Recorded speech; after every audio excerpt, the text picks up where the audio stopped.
here we are with Baxter. So remember from yesterday, our number one is my hand position. My hand is a straight arm at my side, slightly behind me by my back pocket. I'm going to lift up the weight of an apple because my feet are not moving, and so I want Baxter to put his bum down. There, as soon as his bum went down, you saw her release that pressure. So now we're just chilling. We're actually waiting for the road to clear so we can cross the road. And we're just chilling. There, Baxter tried to stand up again, so I just picked up the weight of an apple and had him put his bum back down again. Alright, we're gonna go fast again. Whenever he creates pressure, I'm gonna give one of those 5 tools. Right now I'm crossing the street, so I'm just doing a quick flick.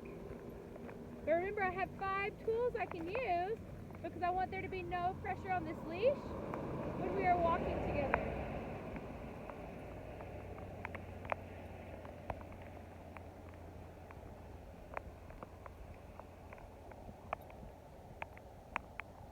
I flicked a couple times, so I'm going to do some zigzags. Again, this is just where I go from side to side. Kind of zigzagging all over the place, no rhyme or reason. And I'm doing some flicks while I'm zigzagging. I'm going to put in a little direction change because he's still bumping me. And remember there, that's nice and loose. I'm going to turn back around and go back the way we wanted to go. Remember, my goal is no pressure on this leash. Nice, loose, no pressure. So I use these 5 tools to correct whenever pressure is created. My hand's by my back pocket. You can see it behind me. Whenever Baxter goes to get in front of me, you can see how the leash is tight. So now I'm going to do something. No pressure on the leash. Still have a straight arm. The only time I bend my arm or move my arm is whenever I'm doing that patient sit. And my arm just comes right up at my side. See, just see how it just like comes straight up. Just straight up. There, he's standing up again. So I'm not even like, a lot of times people want to do this number. Like hold it in front of them. We're not holding it in front of them. It's right at my side. I want Baxter to know he is comfy in this spot. It is raining and it is cold, so Baxter's really not wanting to put his bum down today.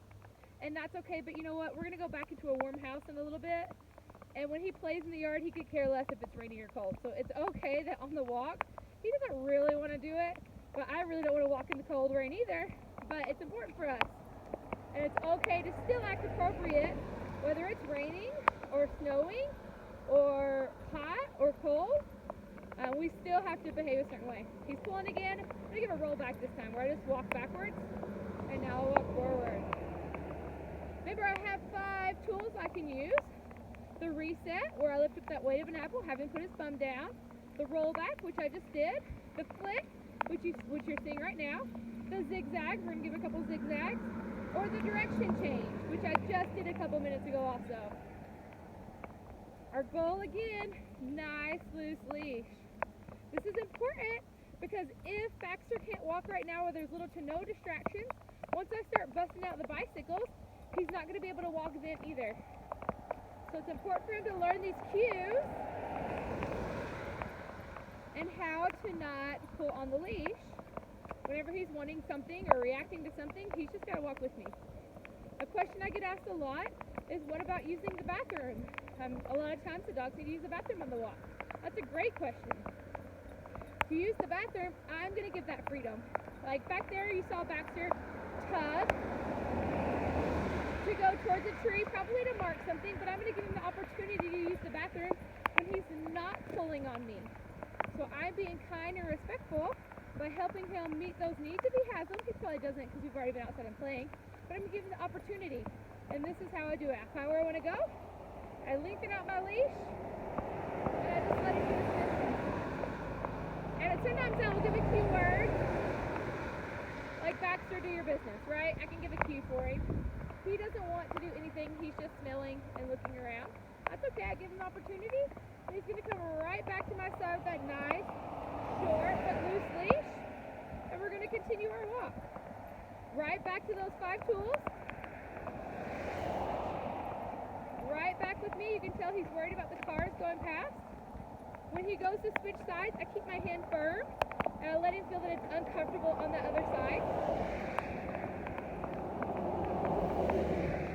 Okay, I'm flicking and he's not responding, so I'm just going to do some direction changes, compiled with some zigzags.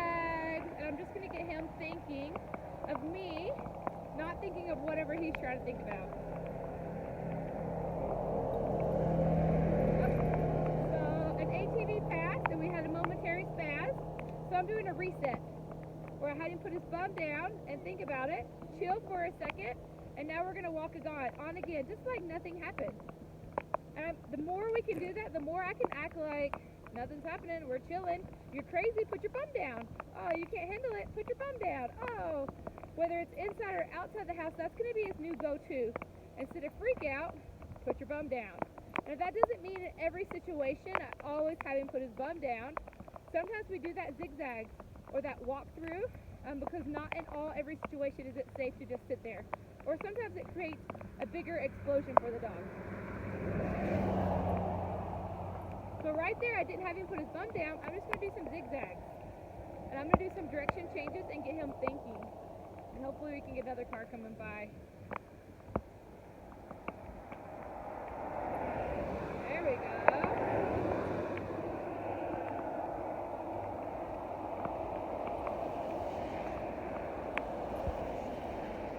Oh, so here we had another explosion. I'm going to have him put his bum down.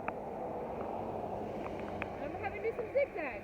So you can see how I'm just using all sorts of different techniques to get him to be calm, cool, and collected while on the leash. This is awesome to see him. I mean, I'm sure you don't think it's awesome, but it's awesome for me to see a dog reactive because then I can work on it. If the dogs never misbehave, I can't show you how to correct them in the moments because they're going to misbehave at home, right? So this is perfect that he's misbehaving on a rainy car day. We're going to stand out here in the rain and we're going to work on it today on how to just let these cars walk past, calm, cool. There! That was much more beautiful. There goes another one. Good. That's what we're wanting. Better and better each time. All right. So we just finished our training walk, and now I'm going to take the transitional leash off of Baxter's nose while he's still on his bed.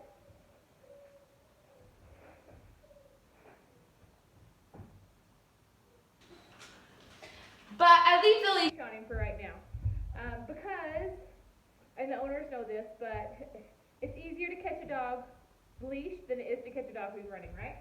So if he gets off his bed, I can step on it and help him back to his bed without actually having to touch him or love on him. Even though I'm not loving on him when I correct him, for dogs, any attention is good attention, right? So minimum attention is where I'm going for. Now that he's on his bed, I can really love on him. I can rub him. I'm going to give him his breakfast. We're just going to make this a really awesome, safe place of happiness.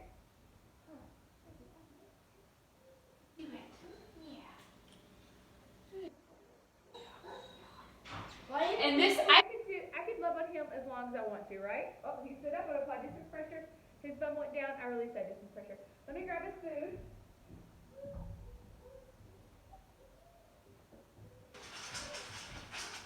And I just set it right on his bed. He can stand up to eat his food. If he wants to stand to eat, that is totally fine. But as soon as he is done eating,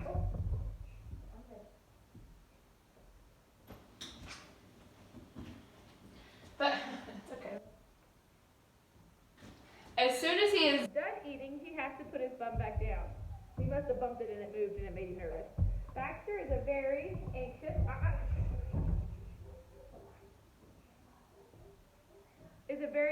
dog, and that's okay. This is actually going to build some really awesome confidence in him, which is really great. I move this for him again, let him know it's not scary. Let him eat on it some more. And it's okay that he's nervous. You can tell by his body language. He's pretty nervous about the bowl, and the kids are across the room packing for a camping trip. And so he's not super comfy, and that's okay. And that's what I want to teach him is how to be comfortable in uncomfortable situations. And it's by putting the bum down and just being calm, cool, and collected. Working on just being settled. So here he's actually perking up, and he's looking at something out the window. I'm going to go ahead and give some of that for that one.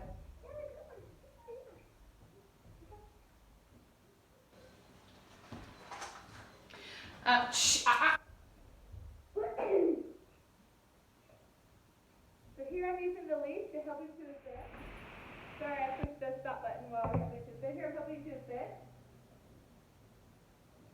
We'll lift up the weight of an apple like we do on the walk. There we go. I'm going to move his bowl closer to him again.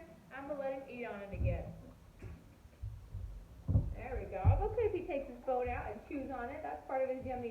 breakfast.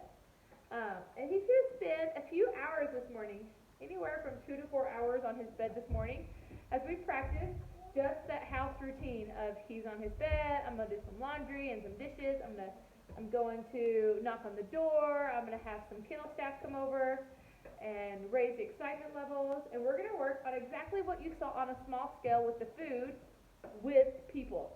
I want him to just be able to contain himself, to be nervous about the food that it moved across the bed, that was scary, but to use that coping skill of just sit and think for a second. Okay, I'm okay, all right, I'm good. And I'm just kind of helping him through that thinking process.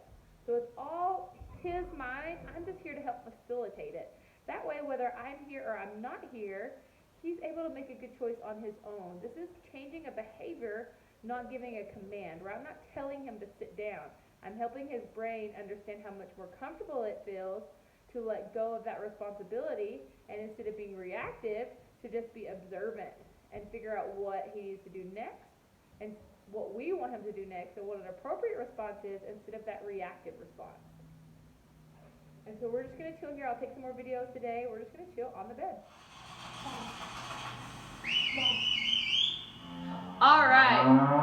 So I am playing on my Alexa from YouTube sounds that drive dogs crazy. And now I'm just going to go about my day. So the sounds are going, and I'm watching the dog. You can see Ollie is packing for a camping trip. He's got some tins and some chocolate and some sandwiches and pepperonis. What more do you need, right? So we'll be all over. He's packing for his camping trip. I'm going to be in and out of the room. I'm letting this play, and I'm watching their reactions. And as they're behaving wonderfully, like they both are, I'm going to go love on them.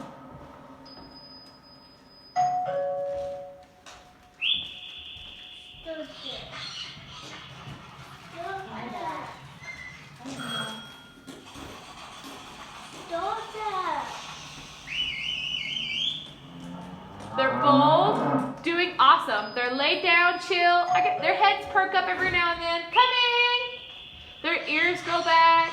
At one point, they kind of looked around. That's okay. That's what we want, right? It's not that I want them numb to the world. It's that I want them to know how to control themselves. So we're just going to go about our day, and each time they're being good, I'm going to love on them. Not after they are naughty and then good, but when they're being good. Coming!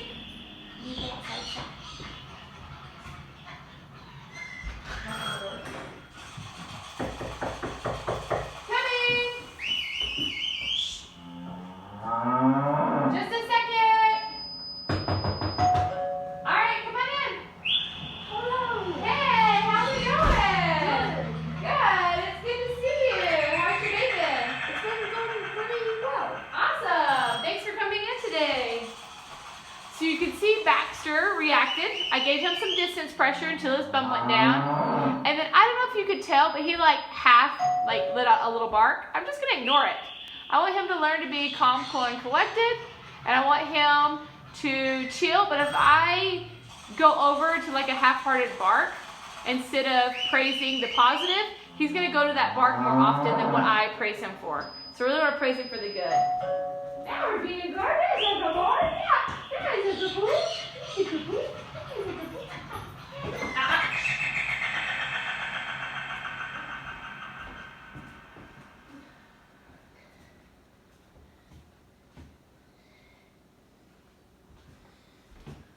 So there you saw, I was loving on him and telling him, oh, you're a good boy, and his butt came up. As soon as his butt came up, I was all done. I applied distance pressure, and I walked away after his butt went down.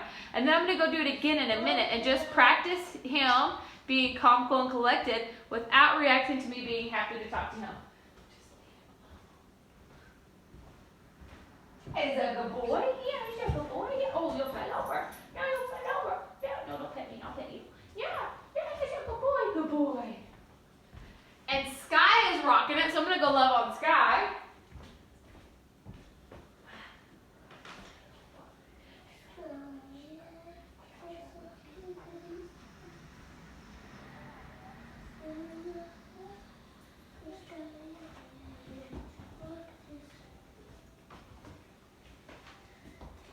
And so this is what the day is going to look like for about the next 4-ish hours.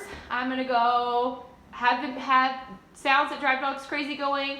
I'll probably try to convince Caleb, the little guy, into bringing a ball in and bouncing a ball. I think that'd be terrifying for both friends, but we can work on it in a positive way so that it's teaching them that with the chaos and with the excitement, things are okay. And so we're just going to sit here for a couple hours.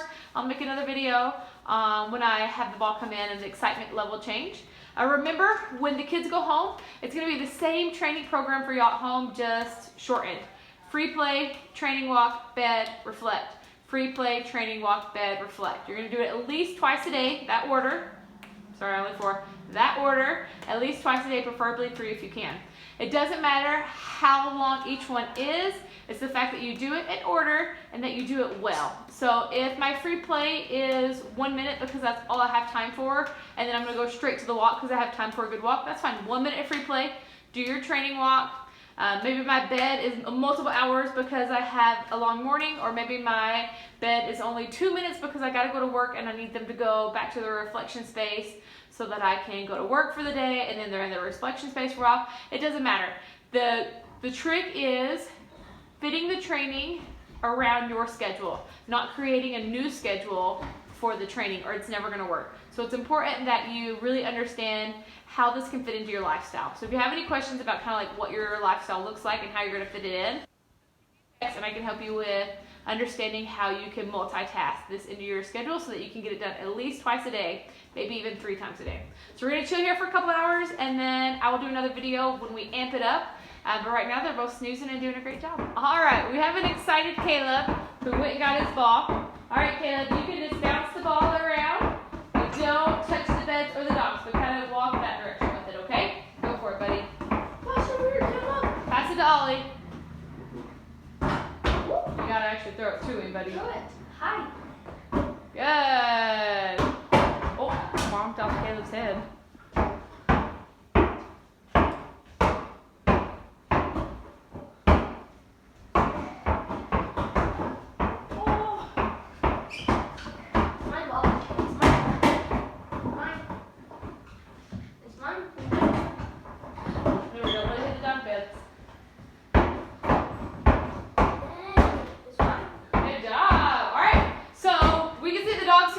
About the ball, so we're going to go put the ball away, and then we're going to practice some pots and pans. So we'll be right back to try some pots and pans. Outside.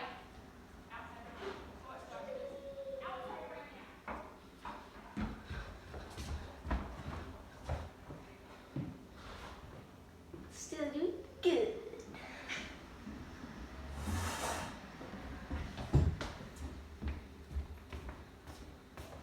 We all left the room to go put the ball away, and they did a great job. We're going to try some pots and pans. Whee!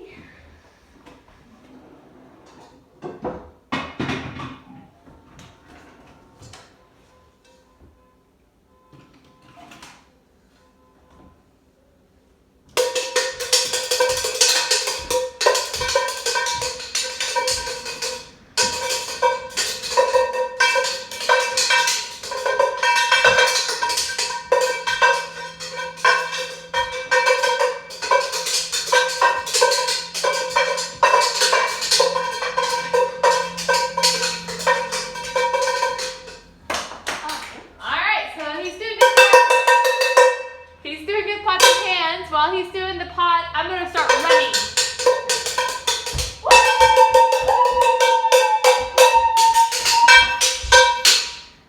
Keep going.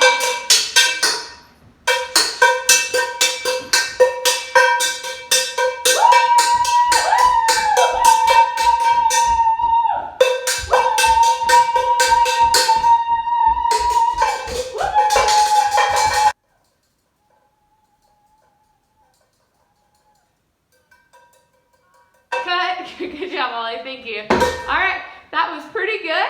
So you saw Baxter get off. You saw me try to use distance pressure. That's where I stand in front of him and apply pressure, but I don't touch him. It wasn't really working, so I just grabbed that leash and helped him on there and applied distance pressure from there. We're going to do one more excitement. So we've done a ball, we've done pots and pans, We've done the door. We're gonna do the door again. Ollie, will you go out the front and around the back? Yeah, I will. Okay, so ring the doorbell and knock on the door until I answer. Better answer fast. It's raining. Yeah. Stand under the overhang. I know people come to the door, triggers both of them. We've worked on it a little bit. We're gonna work on it a little more. Coming, just a second. 1 minute, I'm coming. Knock some more. Coming. Hey, come on in. Hey, come on in. How are you doing? I'm doing good. Good, come on in. Welcome. Do you always walk like that? No. Awesome, good. So you saw Baxter get off again, so we're going to practice this a few more times. I'm going to see if I can't get some staff from the kennel to come over, but hopefully you're getting to see how I correct with that distance pressure. I'm not sure if the camera's in the right spot for you to see that. Oh, you can do it one more time. Run around one more time. Get some new people to come in because I think he'd react differently if he wasn't seeing Ollie's face come in the door. But it's important to practice it. Coming, just a second. Even if it's just your family, get them used to it. Get them used to the chaos. And then when the change happens, when it's new people, it'll be less dramatic. So I'm going to go answer the door. Coming! Deepen your voice this time. Or high pitch it.